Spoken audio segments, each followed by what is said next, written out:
हूँ पाकिस्तान का किसान, मेरे हाथों की मेहनत में मेरे वतन का रिज़्क है। मेरी फसलें, मेरी दुआएं सब पाकिस्तान के लिए।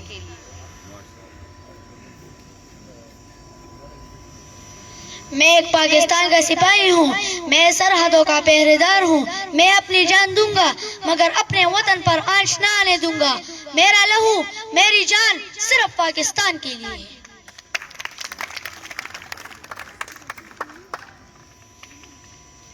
मैं एक फनकार हूँ, इस मुल्क की रौनक, खुशी और रंगीनी मेरे दम से है।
उस्ताद, आपने जो कुर्बानी दी है वो रायगा नहीं जाएगी।